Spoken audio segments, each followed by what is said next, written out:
Perkenalkan, kami dari kelompok yang akan membahas materi chapter 11 dari buku yang menjadi buku referensi. Kita akan mengambil topik yang adalah load balancing.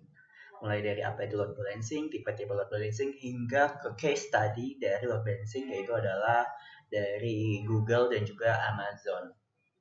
Ya, sebelumnya perkenalkan, anggota kelompoknya yang pertama adalah saya sendiri, Zarfan Bahriawan, kemudian ada Mas Fredo, Iva, dan juga ada Mas Andreas Sebastian.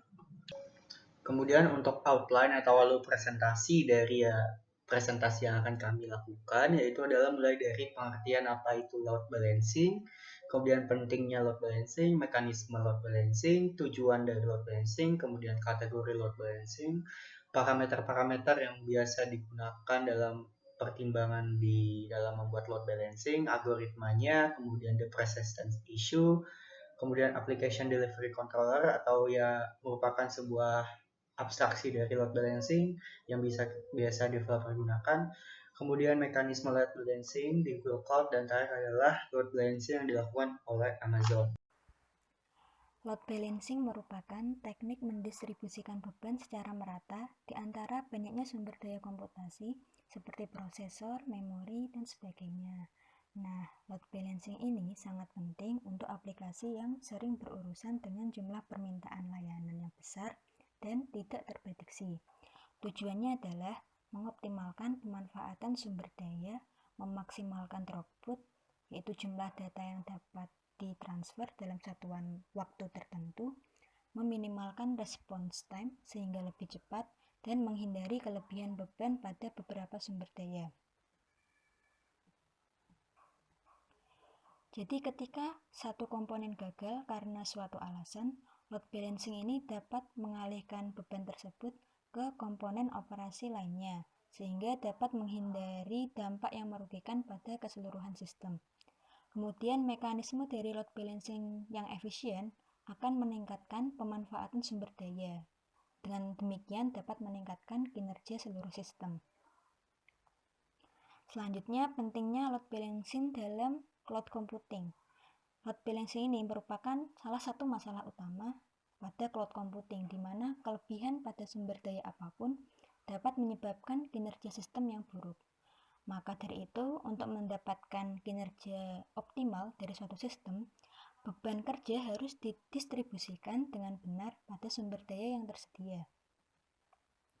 Kemudian apa sih pentingnya load balancing dalam cloud computing? Yang pertama adalah memberikan fleksibilitas arsitektur dan bantuan yang terpenting dalam membuat arsitektur komputasi yang scalable. Scalable ini kan merupakan atribut penting dalam cloud computing ya.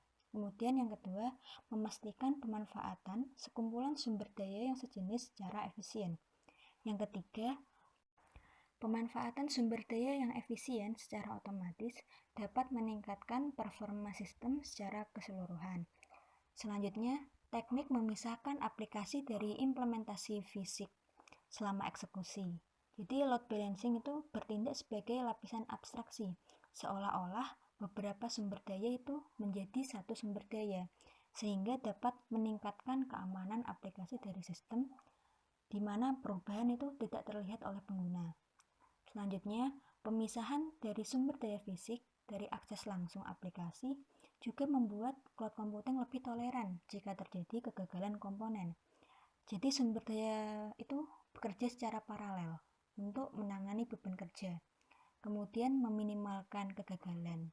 Atau ketika ada yang gagal, maka akan diberikan ruang untuk pemulihan atau mengganti komponen tanpa mengganggu layanan.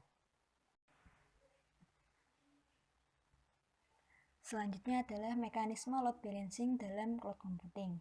Jadi, mekanisme load balancing itu mendistribusikan permintaan layanan di seluruh aplikasi cloud yang digunakan pada data center yang tersebar di seluruh dunia. Kemudian, setiap data center ini harus memiliki load balancer sendiri untuk menjadwalkan permintaan layanan masuk ke sumber daya yang tepat. Jadi berdasarkan permintaan dan kebutuhan sumber daya untuk melayani permintaan tersebut, berbagai implementasi mekanisme load balancing itu sangat dibutuhkan. Salah satunya adalah service load balancing yang mendistribusikan permintaan layanan aplikasi di sumber daya, dan ini tuh sangat penting untuk keberhasilan cloud computing. Kemudian mekanisme load balancingnya itu yang pertama adalah permintaan layanan tertentu dari klien yang masuk akan menuju load balancer. Kemudian load balancer di front-end node menerima beberapa permintaan layanan. Selanjutnya, permintaan tersebut didistribusikan menuju virtual server atau back-end node yang tersedia menggunakan algoritma penjadwalan. Seperti yang kita ketahui, algoritma penjadwalan kan contohnya kayak FCFS, SJF, atau round robin, dan sebagainya. Jadi penjadwalan ini nanti bergantung pada beberapa kebijakan, sehingga semua server virtual itu tuh tetap merata.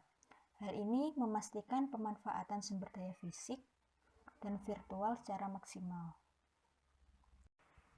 Prosesnya yaitu pertama itu ada klien yang melakukan permintaan terhadap layanan tertentu. Di sini ada 6 klien. Permintaan tersebut akan diteruskan menuju load balancer, tepatnya di front-end node-nya yang akan menerima permintaan layanan. Kemudian setelah dari load balancer akan diteruskan ke virtual server atau back-end node yang tersedia menggunakan algoritma penjadwalan. Di sini terdapat 3 virtual server. Jadi setelah kita masuk ke back-end node, sebenarnya itu ada kelanjutannya, di mana cloud provisioning itu merupakan teknik pengalokasian sumber daya penyedia cloud kepada klien. Jadi, ketika front-end node meneruskan permintaan layanan, maka selanjutnya semua aktivitas itu akan terjadi di back-end node. Jadi, di back-end node ini terdapat 2 fase untuk penugasan dan eksekusi permintaan, yaitu VM provisioning sama resource provisioning. Jadi, permintaan itu awalnya dianalisa melalui karakteristiknya oleh load balancer, kemudian dimasukkan ke virtual machine provisioning yang akan memetakan permintaan layanan dengan virtual machine. Selanjutnya, permintaan itu dipetakan dan dijadwalkan pada sumber daya fisik sebenarnya, yaitu resource provisioning. Jadi pada back-end node ini terdapat 2 fase, yaitu VM provisioning yang memetakan pada virtual machine dan resource provisioning yang memetakan pada physical host. Nah, jadi sumber daya dan layanan yang bertanggung jawab dalam load balancing itu diantaranya ada application server instance termasuk prosesor dan memori, storage resource, network switch, dan service seperti DNS, TCP, HTTP, dan HTTPS atau protokol yang lain. Yang pertama yaitu tujuan load balancing, dan yang kedua kategori. Pada tujuan load balancing sendiri terdapat tujuan utama dan 4 tujuan lainnya, di mana tujuan utamanya itu bisa kita dapatkan pada pengertian dari load balancing sendiri. Jadi load balancing adalah teknik yang digunakan untuk mendistribusikan beban secara seimbang sehingga tidak adanya kelebihan pada salah satu sumber daya. Oke, dapat kita simpulkan di sini bahwa tujuan utama dari load balancing sendiri itu adalah mendistribusikan beban layanan pada sumber daya. Dan selain itu, load balancing sendiri mempunyai 4 tujuan yang lain. Yang pertama, to improve system performance. Jadi pembagian beban yang seimbang atau merata dapat meningkatkan kinerja dan stabilitas sistem secara keseluruhan. Dengan kata lain, tidak ada sumber daya yang kelebihan beban atau bekerja secara berat sendiri. Dan kedua yaitu to maximize fault tolerance. Jadi dalam load balancing system ini banyak node yang bekerja secara bersama. Jadi jika satu atau lebih node berhenti berfungsi karena adanya kegagalan perangkat keras maupun perangkat lunak, lalu lintas akan tetap berjalan dengan mengalihkan ke yang lain yang tetap mempertahankan sistem, sehingga pengguna itu tidak merasa berpengaruh atas hal ini. Yang kedua, to accommodate scaling. Jadi mendukung penskalaan dengan mengarahkan ulang ke node yang baru dengan benar jika tumbuh, atau melepaskan beban dari node tersebut jika kasus yang menyusut. Jika menyusut gitu. Jadi jika menyusut bebannya dilepaskan. Yang terakhir, to ensure availability of application all the time. Jadi aplikasi itu tetap tersedia kapan saja, setiap saat. Dan yang selanjutnya saya akan menjelaskan poin kedua, yaitu kategori load balancing. Dan yang pertama yaitu static approach. Apa itu? Jadi kategori ini hanya mendistribusikan permintaan layanan berdasarkan karakteristik permintaan. Jadi sebagai contoh, ada permintaan layanan yang serupa. Lalu ada node atau server A dan server B.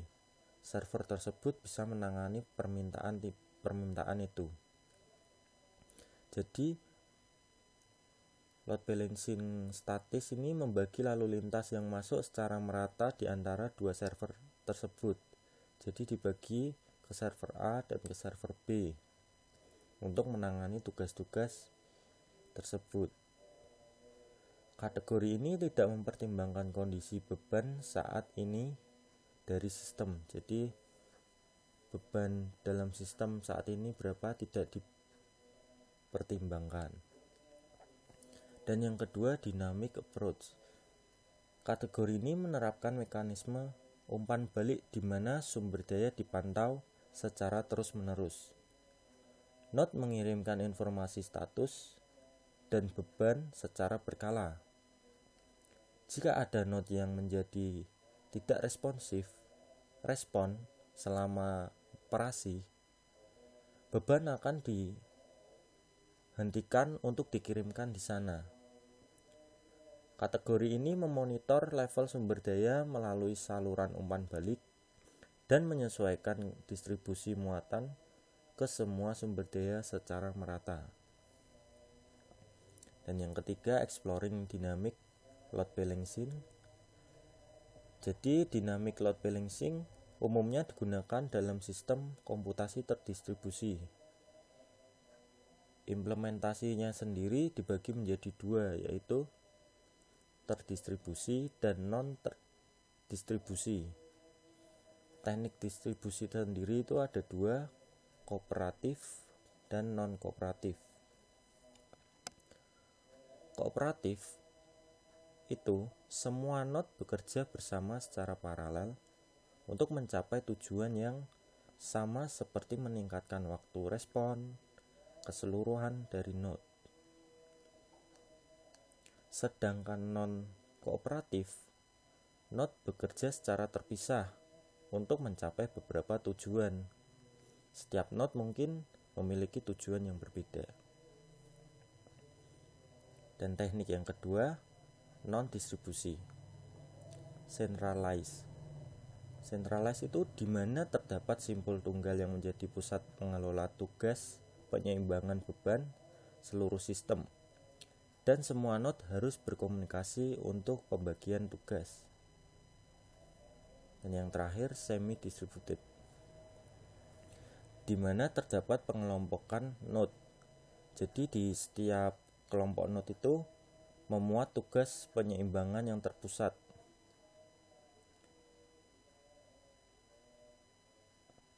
Satu node di setiap grup menyeimbangkan beban dalam grup. semua node ini bersama-sama mengelola load balancing seluruh sistem secara kolaboratif. Jadi ini yang bisa saya sampaikan, selanjutnya akan dijelaskan oleh teman saya. Parameter untuk pertimbangan. Dalam melakukan load balancing, ada berbagai faktor yang menjadi parameter untuk mempertimbangkan teknik penyimbangan beban pada sistem. Berbagai faktor tersebut adalah sebagai berikut. Yang pertama, pemanfaatan sumber daya. Semua sumber daya yang tersedia harus dimanfaatkan secara terencana dengan baik agar berbagai sumber daya tunggal tidak menjadi patokan dalam pemanfaatannya dan tidak dapat menurunkan kinerja keseluruhan sistem. Jadi, keseimbangan dalam sistem harus dipertahankan sambil mendistribusikan beban kerja di antara sumber daya untuk memaksimalkan tingkat pemanfaatan sumber daya rata-rata. Yang kedua adalah waktu respon.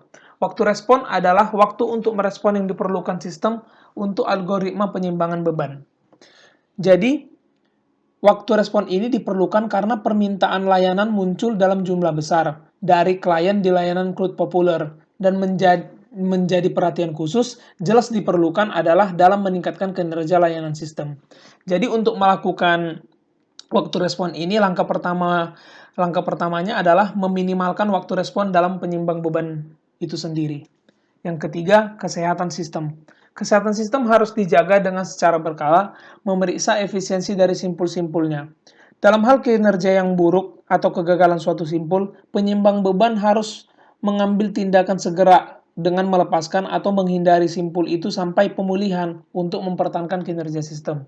Kemudian yang keempat, asosiasi overhead, yaitu dengan merancang teknik penyimbangan beban yang baik adalah untuk meminimalkan overhead ini. Selalu ada beberapa overhead yang terkait dengan aktivitas load balancing. Overhead ini diperkenalkan oleh perpindahan tugas di antara node dan komunikasi antar prosesor yang diperlukan untuk menjalankan tugas itu sendiri. Yang kelima, ada faktor skalabilitas.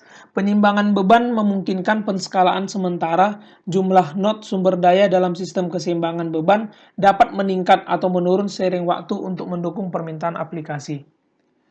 Kemudian selanjutnya, algoritma load balancing. Algoritma load balancing dirancang dengan tujuan untuk memastikan bahwa tidak ada server kelebihan beban baik dalam kapasitas maupun dalam persyaratan kinerja.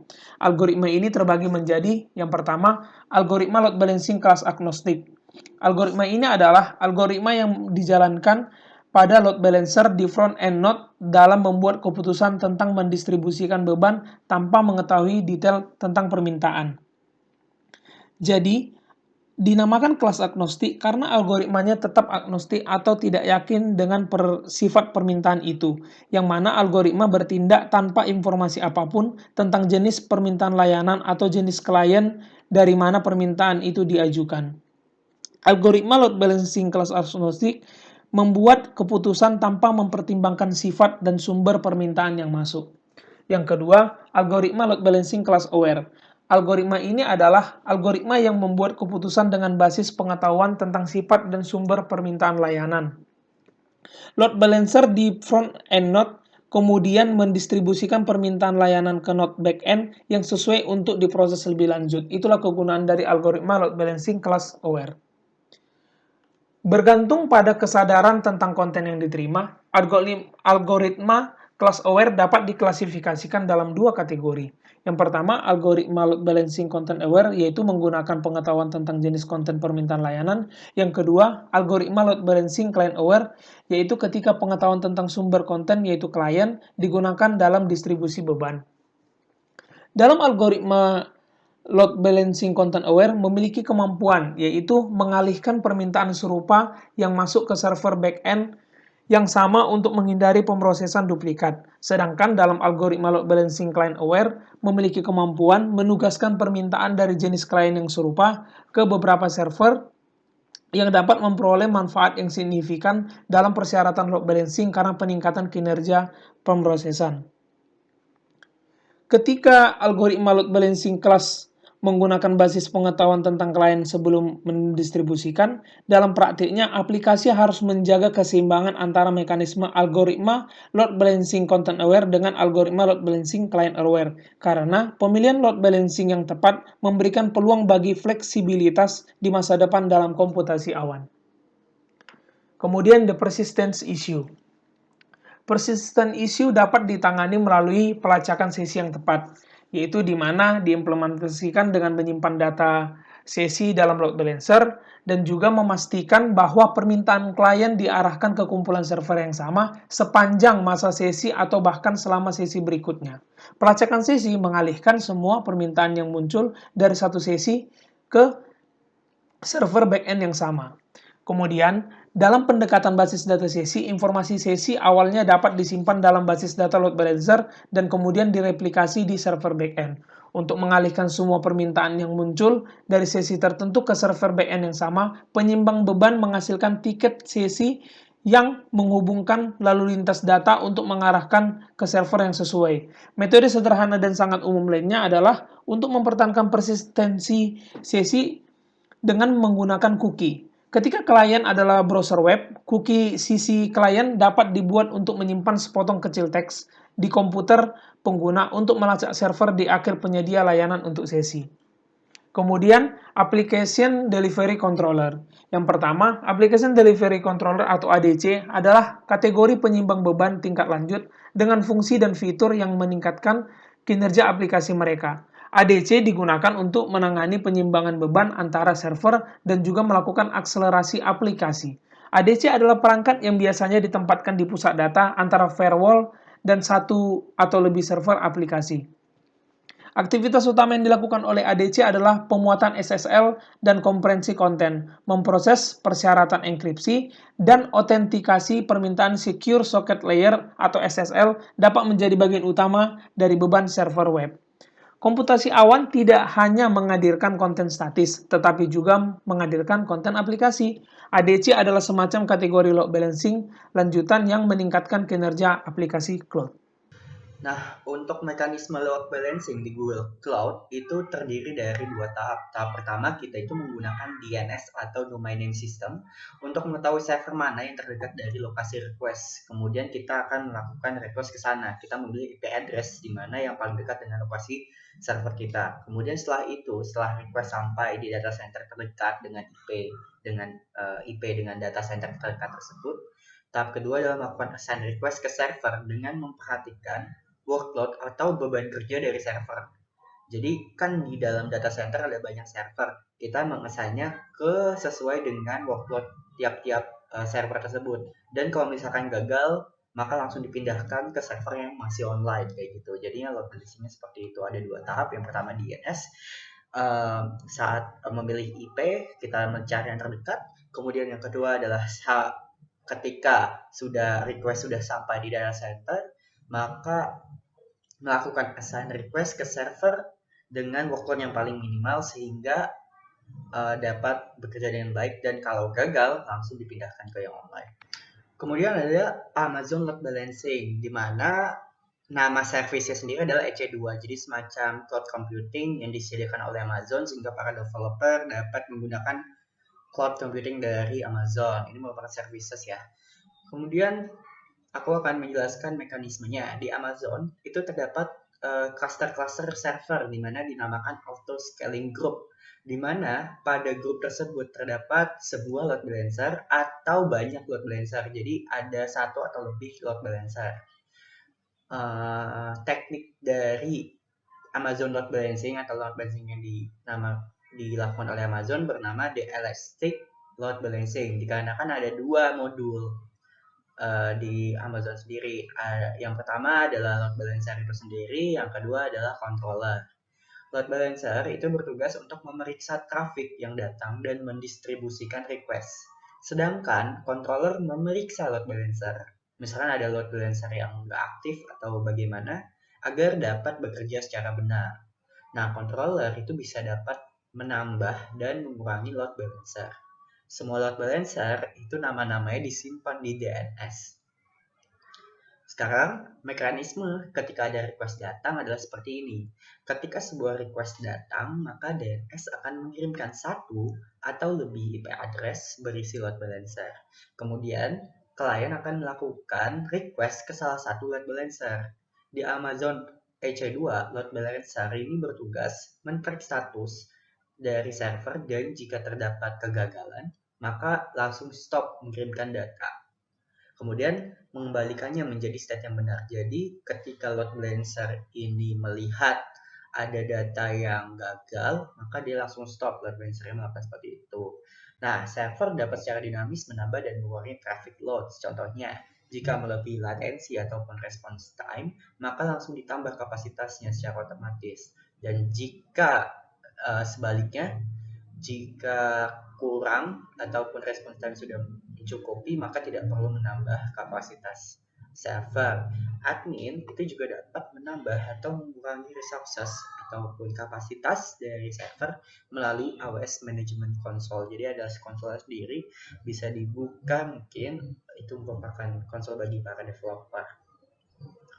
Kemudian itu saja dari kelompok pemateri load balancing. Terima kasih atas perhatiannya. Wassalamualaikum warahmatullahi wabarakatuh.